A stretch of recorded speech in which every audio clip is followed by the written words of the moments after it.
Grace and peace to you. I'm Reverend Joe Cailles, the pastor of Peakland United Methodist Church in Lynchburg, Virginia. Today is Wednesday, October 11th, 2023.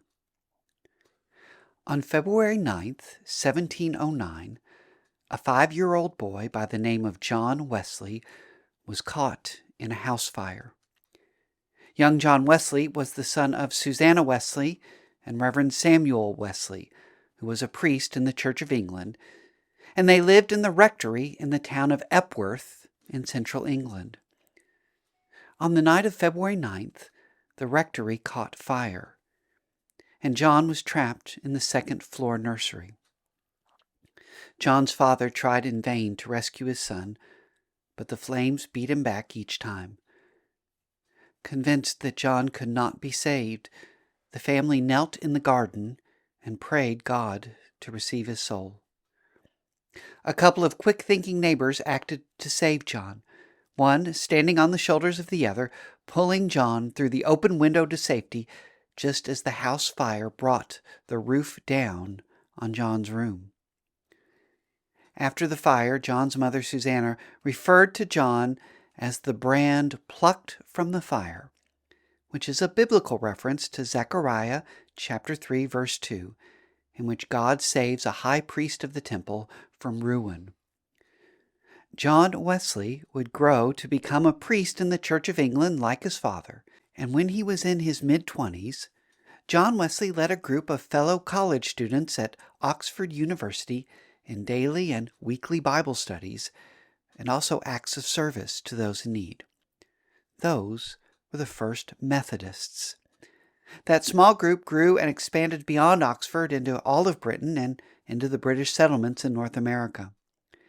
In 1784, the Methodists in America established the Methodist Episcopal Church, the first Christian denomination established in the new United States. We at Peakland United Methodist Church are reading this book, Being United Methodist Christians. And this week we consider how United Methodists read and understand the Bible. From our start, we United Methodists have been people of the Bible. Scriptures are at the heart of every Sunday worship service. We United Methodists read our Bibles individually and in small groups. When we consider how we are to be in mission out in the world, the first place we look is our Bibles. At Peakland, our mission is reaching out, serving all, and extending God's table. And that comes straight from the stories of what Jesus and his first disciples did. When we consider God's actions throughout the Bible, we see God reaching out to all of humanity, serving us with grace and mercy and salvation, and extending God's love and God's table to all. We United Methodists have no official version of the Bible.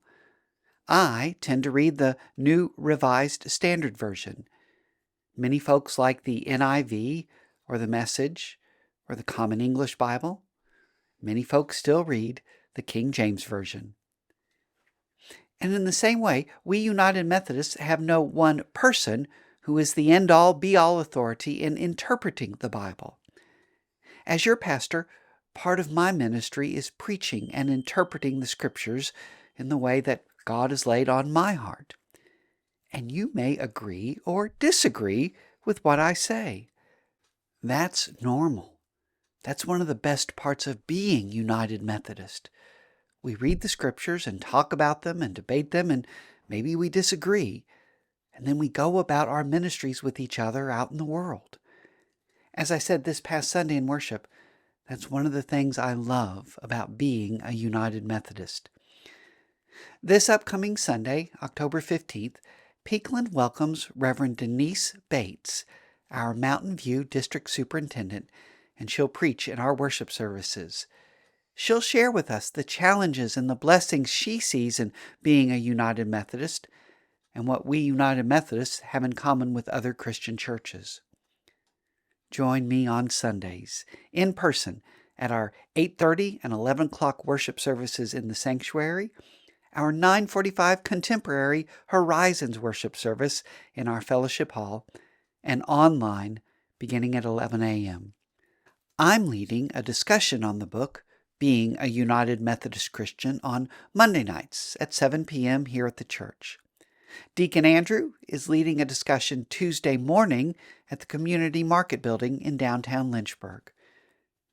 As always, reach out to me at peaklandpastor@gmail.com to learn more about our awesome Peakland United Methodist Church and how you can be part of Christ's great work here. Thanks be to God.